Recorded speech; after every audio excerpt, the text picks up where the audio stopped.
Good day and welcome to another edition of One-on-One with Swope Health. I am your host, Eric Wesson. Thanks so much for joining us. Got a great interview planned for you today. Our guest today is Mr. Dion Lewis. He is the Deputy Director in the Housing Department for the City of Kansas City, Missouri. Dion, thanks a lot for joining us today. Thanks for having me, Eric. So tell us about Dion. Where are you from? Well, I am from the Kansas City, Missouri area. I like to tell people I've experienced both sides of the water as I've lived in Kansas City, Missouri, Jackson County majority of my life, but I also lived over in Wyandotte County for about 8 years as well. Originally born in Wiesbaden, Germany, so a lot of people don't know that. My dad was in the military, and I came back over when I was a baby. So I consider myself a Kansas City native. Where'd you go to school? Oh man, all over the place, man. I started off at Operation Breakthrough. When I was little. You went way back. Yeah. I also, when I moved over off of Manchester area, off of 75th, I went to West Ridge Elementary School, transitioned over to Truman Elementary School in the Hickman Mills School District. Then my mom got remarried and went over to Wyandotte County, and then that's when I went to John F. Kennedy and Eisenhower. And then I transitioned back over on the Missouri side and went to Raytown South Middle and then graduated from Raytown South High School. Raytown South, huh? Yep. Okay, college? Well, I started off at Butte Community College. I wasn't the best student, so wasn't able to get a scholarship, but I was very much so a football athlete, and so got an opportunity to go out there, played 1 year with Aaron Rodgers out there. That's when he was transitioning as well before he went to Cal University. And then I came back home after one semester, and then that's when I joined the Air Force.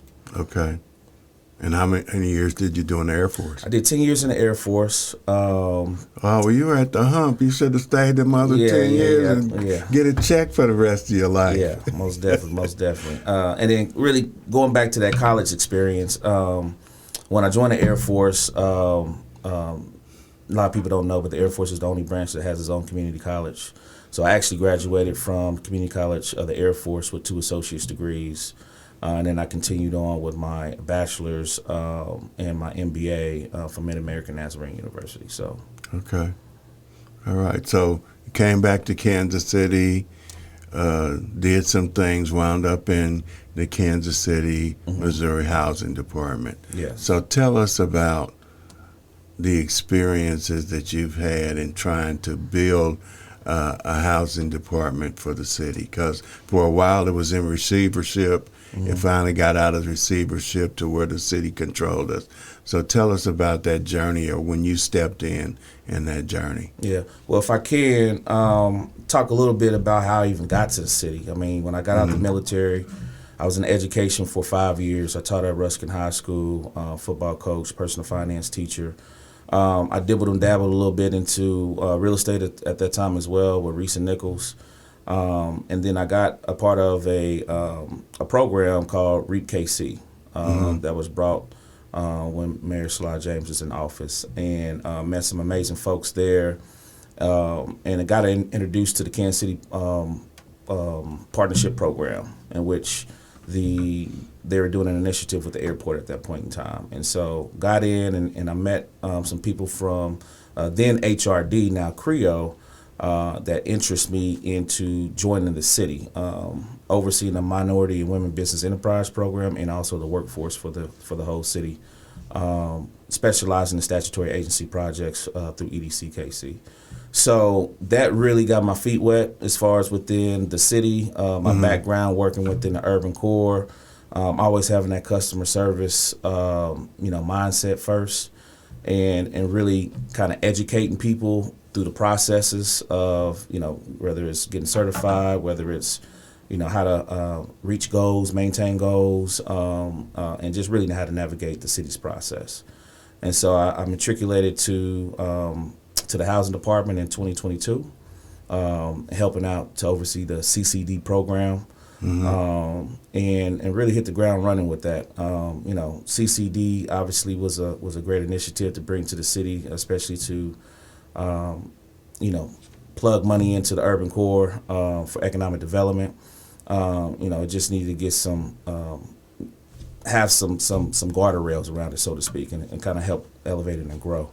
And then that's when I tapped in, just kind of fixing tweaks here and there, just trying to get projects contracted, projects moving, so to speak. I want to say when I did get to the city, when I did get to that department, obviously we're coming out of transition out of COVID as well. So there was a lot of things that were hindering projects moving forward. And so, we worked through those things, again, added the reporting compliance portions to those things, really, again, navigating, helping people and teaching people how to get through the process. And now we are, I want to say, at least about 90% contracted for projects throughout rounds 1 through 6. And then we just hit out round 7 with us already having a contract in place for round 7 as well. So.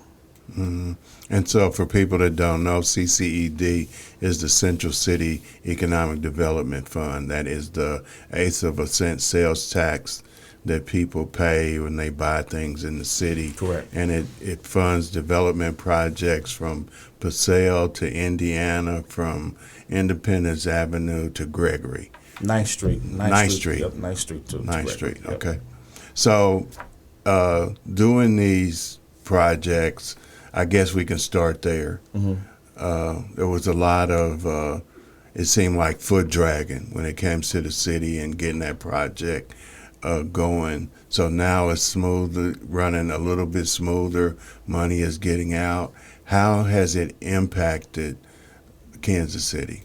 Oh, and And several in what ways. ways? What ways has it impacted? I would say, number one, start off with just jobs. I mean, obviously, when we have development take place, somebody has to do the construction, to develop a lot of these projects. And so, working with those developers who are working with GCs, a lot of times they're working with local GCs. And then by way of that, they're also hiring locally. General contractors. Yeah, general contractors, architects. And by way of that, they're also hiring locally as well. And so, we have goals, but majority of our projects, shatter those goals. They have an emphasis already on wanting to hire minority businesses, and obviously want to do contracts with them, whether it's through general contracting type deals or professional services type contracts, and then obviously hiring minority and women as far as boots on the grounds as well. So not only the businesses, but actually having the people with boots on the ground as well. So I would say start there with that. Then also the type of projects that we have.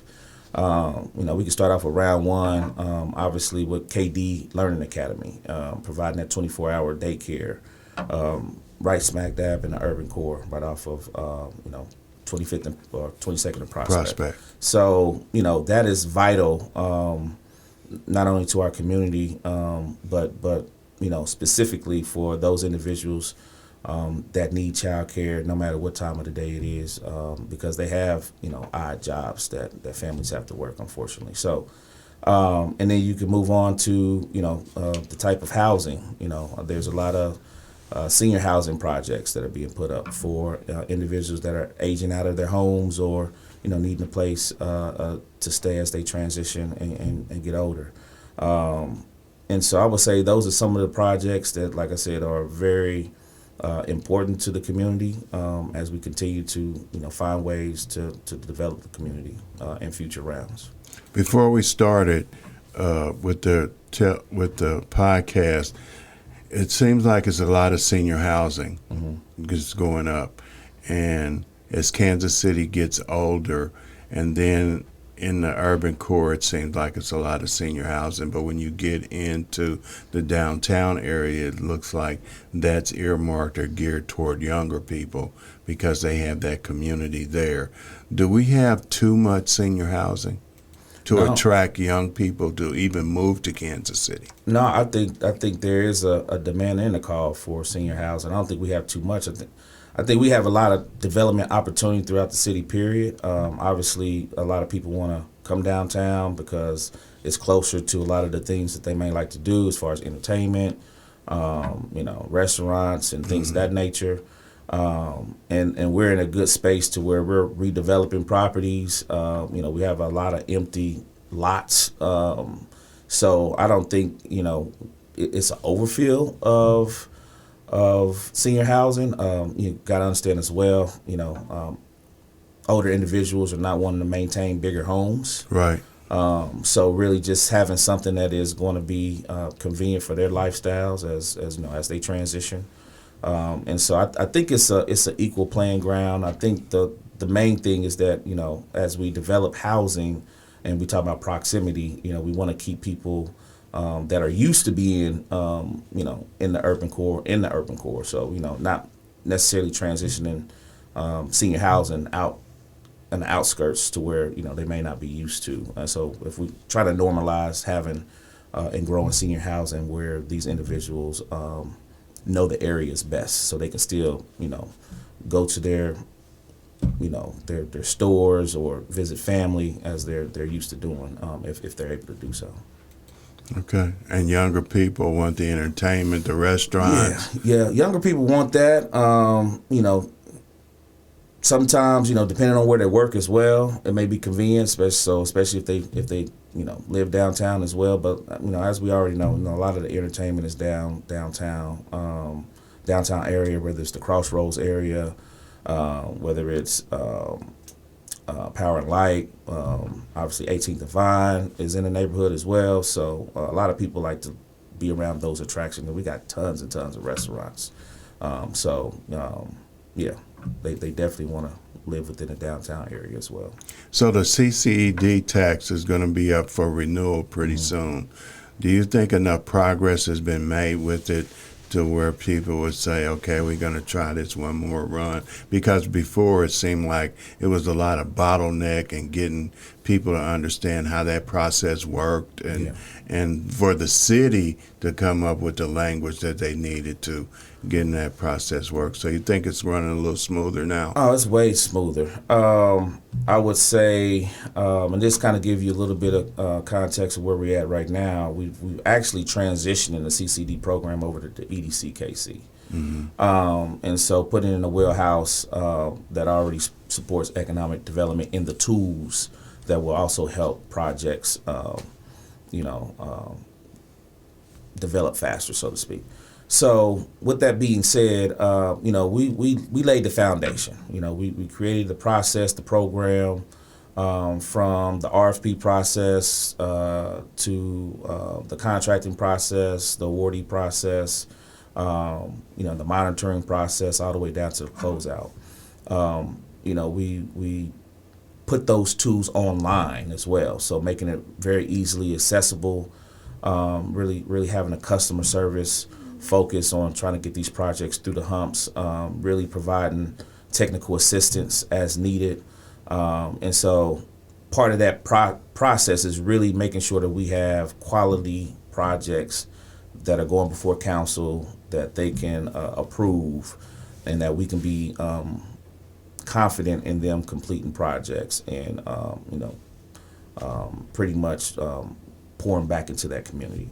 And so I would say because of the amount of progress that we've had over the last, I want to say since 2022, now 2025, I would say it is not only important that we renew it, but we also expand it because we're still missing some areas that are in critical need, especially going out to the 5th District. And so I think by way of production, and what we are able to show to the community, not only in that community in which the money goes to, but the rest of the city of Kansas City to show, hey, this is where your investment went to.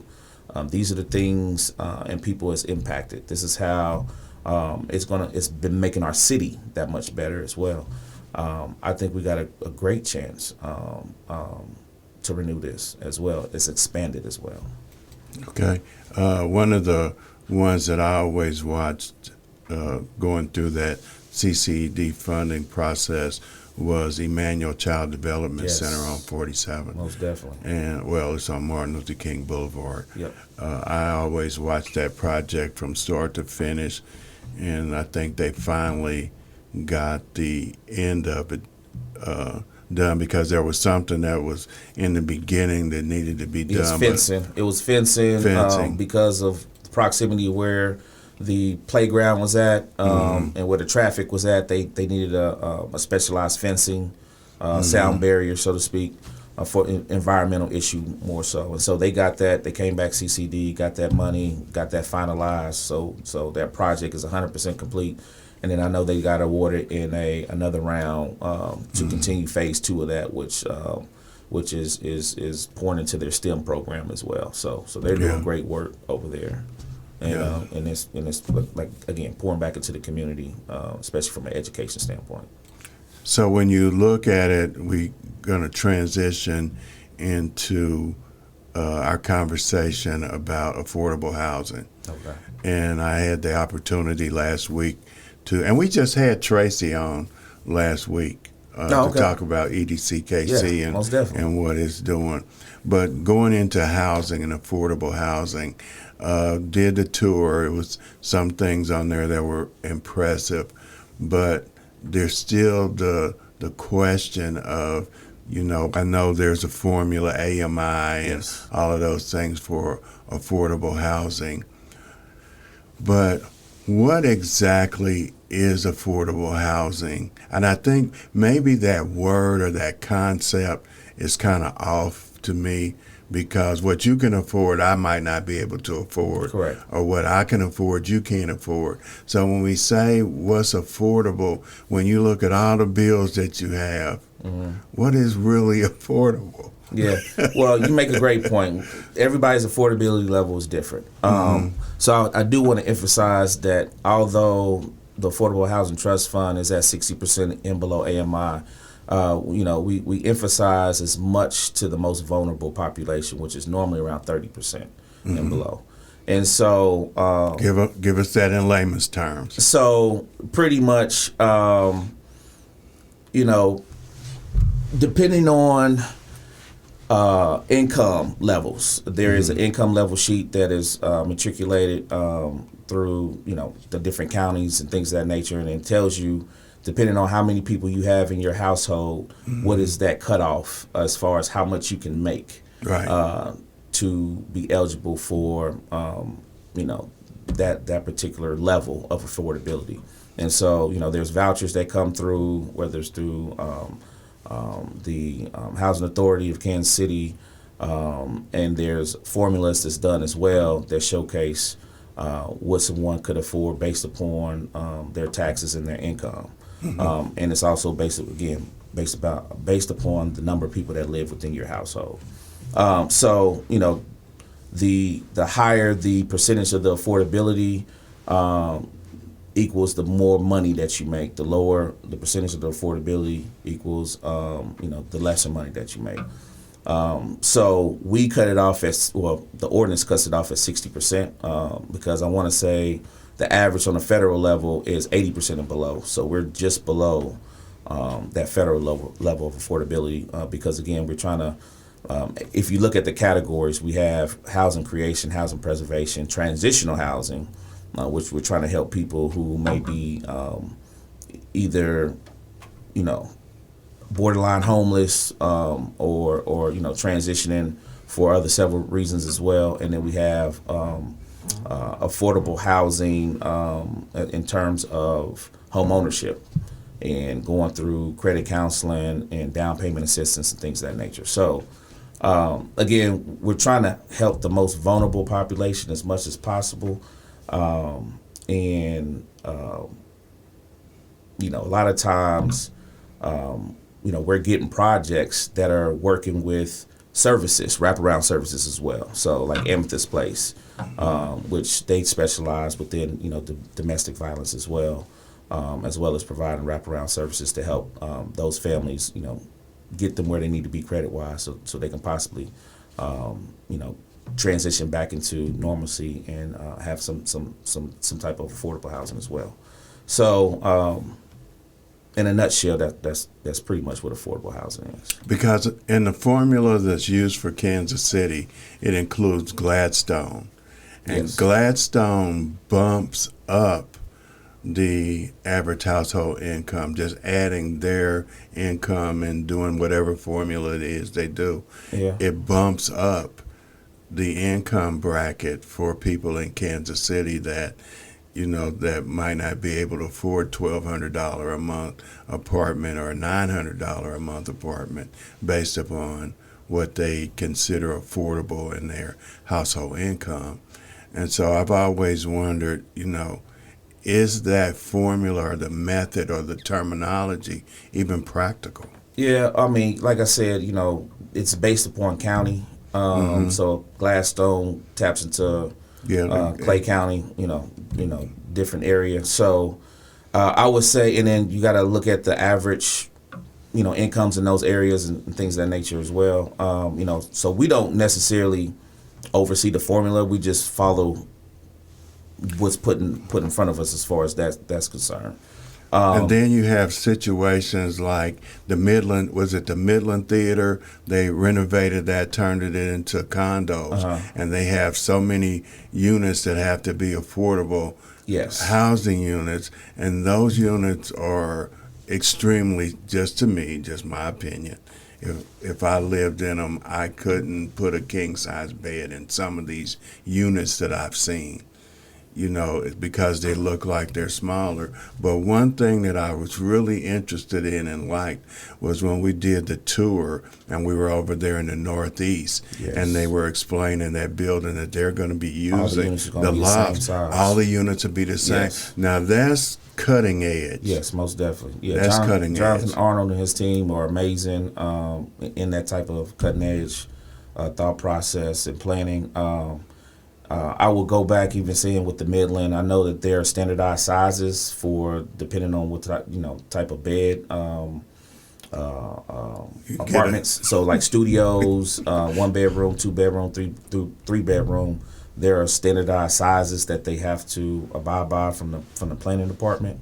For a affordable unit. Well, just for a unit in general, there is no differentiation between an affordable unit versus a non-affordable unit. It's like there's standard size that you have to build, for living purposes, depending on, like I said, a studio, 1 bedroom, 2 bedroom, so forth and so on. So those are standards that everyone should be abiding by. Now, again, individual contractors can choose if they want to be bigger sizes for units, so to speak. So which is why it's very interesting that Jonathan Arnold said that no matter if it's affordable unit or a market rate unit, all units are going to be the same size, just like he stated as well. You're not going to know who's affordable. You're not going to know who's affordable, right, who's not, whether they're going to be on the top level looking over the city, or whatever other amenities that they may be nearby within that particular development. So, we encourage individuals to be like a Jonathan Arnold and his team. But at the end of the day, we just want to make sure that we have housing, especially, as people are transitioning from the unhoused population, having those opportunities just to get their foot in the door, and have somewhere safe and secure to live and be off the streets and, put them in the best position to move forward. And the Mavian place over on Tracy, 25th and Tracy, in that area, or 27th and Tracy, yep. They're going to be having units that are helping people transition from homelessness into housing as well. And yes. I think those are 1 bedroom, 2 bedroom, and 3 bedroom units over there as well. Yes. They have some real big 3 bedroom units. I noticed that. Yeah. It looked like there was a lot of square footage. Yeah, because there's a lot of families, and that's one of the things that people don't realize and understand. There's a lot of families, a lot of bigger families that are transitioning and needing housing. So those 3 bedrooms and up are very ideal for a lot of the housing that we're building within the community, because a lot of people come with kids. and just larger families in general. So we love those type of projects. So when we get into that, that's getting people out of homelessness into housing. Is there, I guess, a better way to say, is there a plan? I know homelessness is going to be there forever because you can't make people want to go and live in a house. Right. But do you think Kansas City is making a dent in homelessness? I believe we are. I believe that, like I said, matriculating through COVID. I know a lot of people complain about, building codes and things of that nature. I think we have found ways to, like I said, provide that technical assistance. Here's my deal. I don't think the problem at hand has been the willingness to build in Kansas City, the need to build in Kansas City, any of those things. I think navigating through the process. And so again, Permits. From the outside looking in, now that I'm on the inside, I can see that, education is a big factor. You know what I'm saying? Customer service is a big factor. I believe we've grown in those areas to where we are, we're showing people how to get it done. And so, I was just at a 3rd District meeting yesterday, and the conversation's like, man, it takes forever to get through the process of the city. Governance is slower, right? And for maybe, right reasons, right? We need to take our time. We speed too fast, we might do something that we wouldn't want to do. But with that being said, I think it's more so about efficiency, and that efficiency is allowing the process to speed up. So now, all of our we're making it an intentional and an initiative to have some crossover with the departments. If you come to our trainings now, we have all the departments there. It used to be you would just come and you'll be speaking to a housing department person. Now we have CREO there, we have planning there, we have corporate safety there. We have just about every department you're going to touch in this process. So you have a face and a name and a contact that you can communicate along the way. We have projects that go through our development assistance team prior to applying, so that way they can kind of know even if a project is feasible. So when you are when you take initiative and you're intentional into educating the individuals and the people, then not only do they learn and grow, but that helps the process be smoother and faster. And then you have people that come back and be like, okay, cool, copy, paste, repeat, and do it again. And so I think that was part of the bottleneck, in addition to just some other things that were in place that's just going to take a slower process in general. And because of that, like I said, I go back to saying, at one point in time, we were probably like 25% contracted. Now we're like 90% contracted. And it's because of those efficiencies. So now once you got projects contracted, you got boots on the ground, you got equipment on the ground, and things are moving. We got more groundbreakings, we got more ribbon cutting ceremonies taking place or about to take place here in the near future, and I think that's all of a testament to us streamlining the process, and we're continuing to streamline the process because we can always get better through our efficiencies. I know our department in particular is piloting a universal application process. So therefore, when people apply through the city of Kansas City, more so through the housing department for one of our programs, whether it's Housing Trust Fund or on the federal side, we don't have to repeat a lot of those type of applications. We can just kind of say, hey, this is the application for this project. If you qualify for Housing Trust Fund, we'll mark you as qualified. If you qualify for CDBG, we'll mark you as qualified and consider you in those application rounds.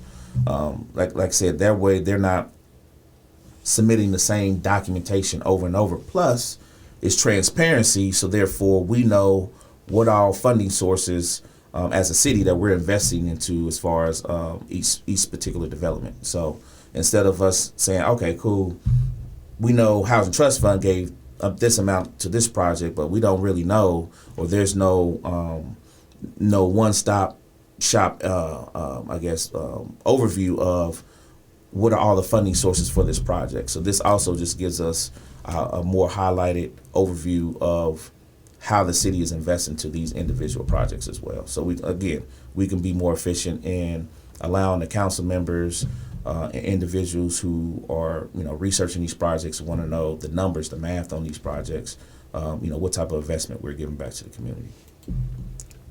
Ribbon cutting and groundbreakings don't equate to a system moving smoothly. Well, a year ago, 63rd Street. Well, here, let me go back. 20 years ago, 63rd Street had a ribbon cutting and groundbreaking for 63rd and Prospect over by the police station. And 20 years later, nothing is done. Then they moved it down, and Marvin Lyman's group, they did one. So I don't know if ribbon cutting, it seems like projects in the urban core move slower. Okay, so from the outside looking in, it's like we have these groundbreakings, and then it's years before you actually see a bulldozer in the site. Yeah. Okay. So I'm glad you said that, because what we're doing, in addition to obviously those things taking place, what we're judging is based upon certificate of occupancies.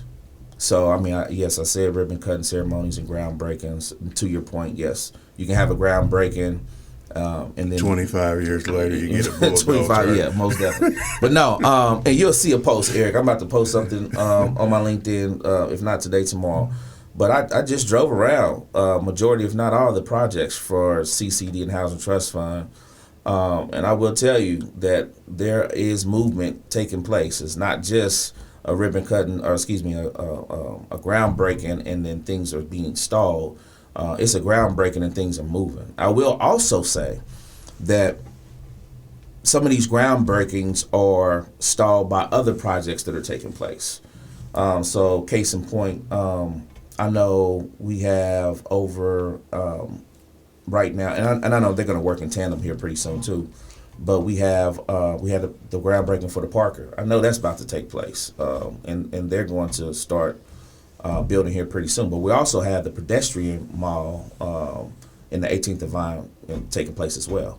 So when you have construction going on that may be in the way of other construction, they got to work together to ensure that they are, being able to build and be effective in their process as well. I know we have the garage that's taking place over there. They're building on that. But I know shortly after they get done with that garage, they're going to be breaking ground on that hotel over there that got, I want to say it was part of round 6 from CCD. So, some things are just happening, I guess you can say, in order, so to speak. So that way we can make sure that, construction is just taking place in the right order. But to your point, the photos are coming, the certificate occupancies are coming faster, and it's not taking now 25 years to matriculate a particular project. I don't think any project that we're dealing with right now, especially within CCD and Housing Trust Fund, is going to be taking no more than 3 to 5 years. We have policies and procedures in place that assures that happens. Case in point, from the date of ordinance, if you don't contract within 12 months, projects can be recommended for clawback. Okay, so what we're trying to do is ensure that when we give money to a project, you're moving forward. And part of us knowing that you're moving forward is that you're contracting. Typically, our contracts start off at a minimum of 2 years, and you have depending on progression, you have the opportunity to renew that contract, right? And so, again, if you don't contract, we're going to take back the money. If you don't progress, you risk the opportunity of losing whatever is left in the deal as well. So you have to provide a substantial reasoning on why you have not progressed. All those things are reviewed by city staff, taken into consideration, and then you may be approved to continue on with your particular project. So again, we have measurements in place to ensure construction and development is taking place efficiently, effectively, and within a 3 to 5 year time frame. Now, some people may push back and say, "Hey, well, you know what?" And I've heard this too. Government money is patient money. And that a lot of developments take longer than 3 to 5 years because of the capital stack, because of working through all the nuances, and more so when we talk about capital stack, we got projects that are getting local funding, tax abatements. You got LIHTC deals, federal funding, and so really trying to navigate historical tax credits, really trying to navigate all those funding sources. It takes time. I mean, I want to say the majority of your time, depending on what your capital stack looks like, is going to be through the capital stack process. And then once you cut a contract and cut a deal, construction shouldn't take no more than 12 to 18 months.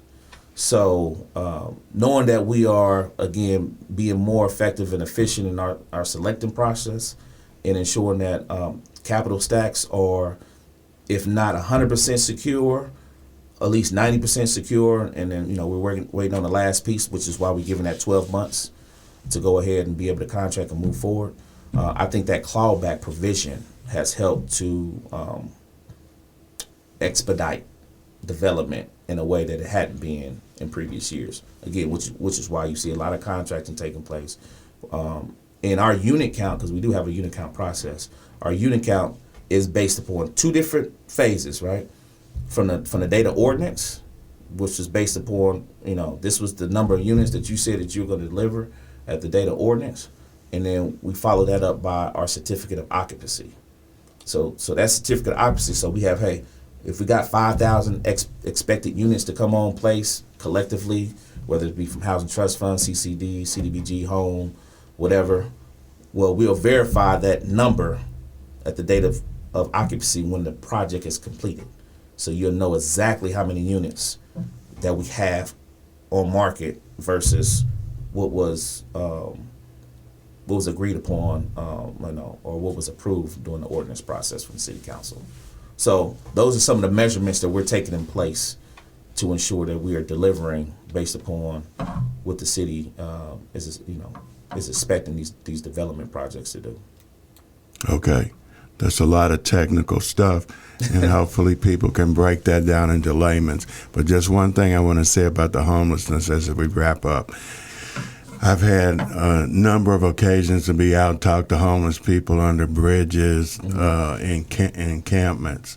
And one of the issues that they have with going into shelters is everything that they own might be in a grocery basket. Mm-hmm. And they can't take those items. They can't take their dog.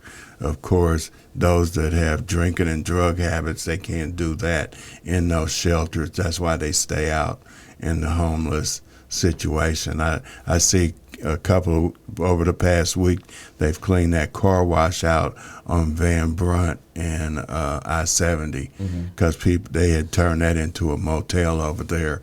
But we have to do something about mental health in addition to housing, because if you address the housing issue and don't address mental health, you're just spinning in circles. Correct. If you don't address the mental health, then the housing issue, you're just going in circles. So I hope at some point in time that people with the powers that be kind of figure out a way to address both of those issues. And right now, they're not doing it. So I appreciate you coming in and sharing with us today and giving us all the insight on the things that are taking place in the city's housing department. And I want to remind our viewing audience, as always, I have the greatest audience in the world. Till next week, remember, tough times don't last, tough people do. Until next time, peace.